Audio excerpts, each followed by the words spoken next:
Think and grow rich. 나폴레온 힐. Think and grow rich. The six ghosts of fear. Symptoms of the fear of death. The general symptoms of despair are the habit of thinking about dying instead of making the most of life, due generally to lack of purpose or lack of suitable occupation. This fear is more prevalent among the aged, but sometimes the more useful are victims of it. The greatest of all remedies for the fear of death is a burning desire for achievement, backed by useful service to others. A busy person seldom has time to think about dying. He finds life too thrilling to worry about death. Sometimes the fear of death is closely associated with the fear of poverty, where one's death would leave loved ones poverty-stricken.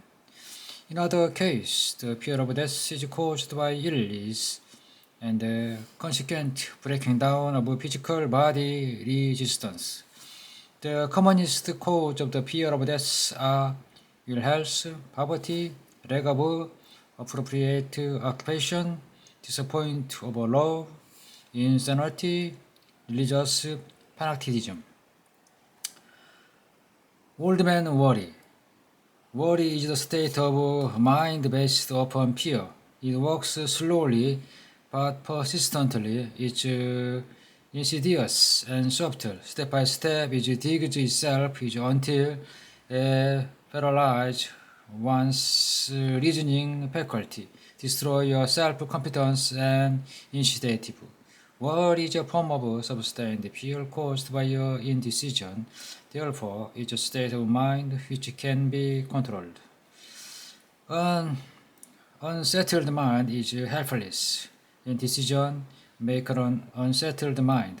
Most individuals lack the willpower to reach decision promptly and to stand by them after they have been made.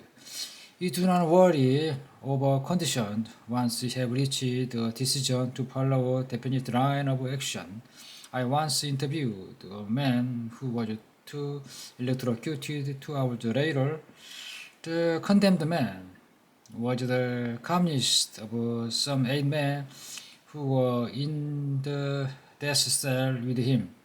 His calmness prompted me to ask him how it felt to know that he was going into eternity in a short while. With a smile of confidence of his face, he said, "It feels fine. Just think, brother, my trouble will soon be over. I have had nothing but trouble all my life. It has been a hardship to get food and clothing.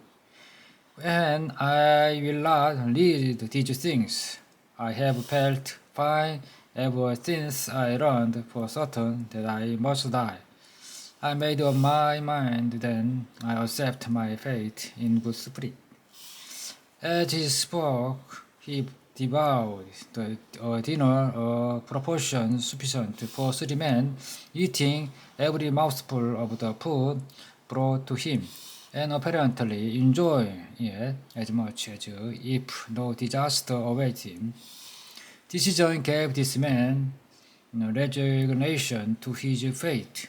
Decision and also prevent one's acceptance of the undesired circumstances. And the 6 basic fear become translated into a state of worry. Through indecision, relieve yourself forever of the fear of death by reaching a decision to accept death as an inescapable event. Fifth, the fear of poverty by reaching a decision to go along with whatever else you can accumulate without worry.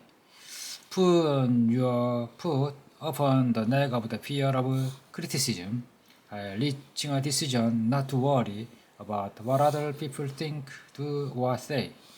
Eliminate the fear of the old age by reaching a decision by accepting not as a handicap, but as a great blessing which carries with it wisdom, self-control, and understanding not known to use.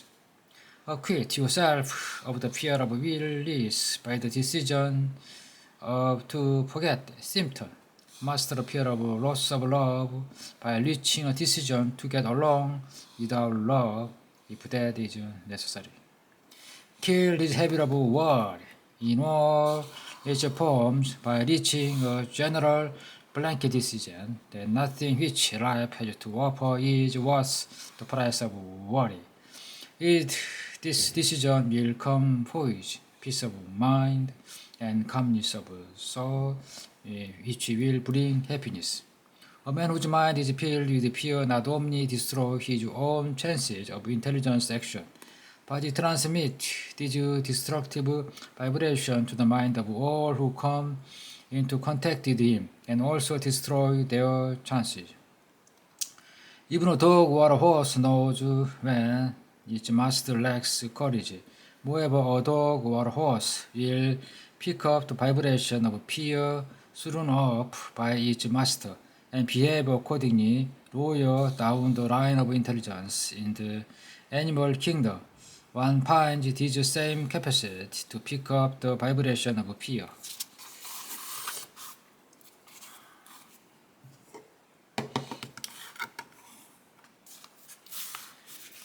The disaster of destructive thinking.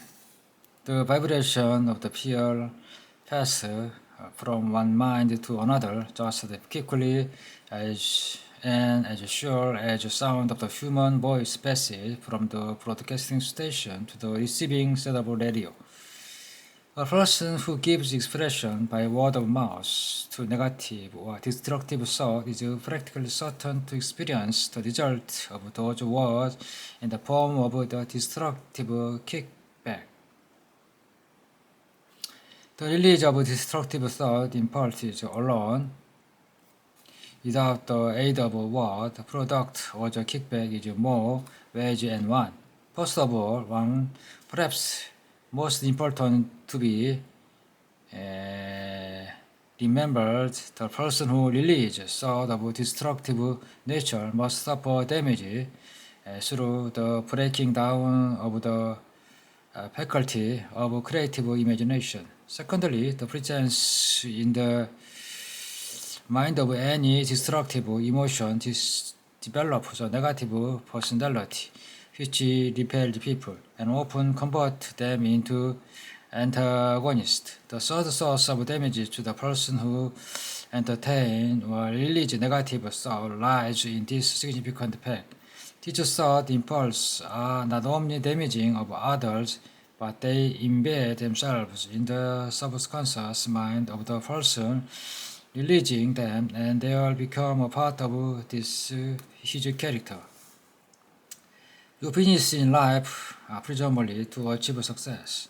To be successful, you must find peace to mind, acquire the material needs of life, above all, attain happiness.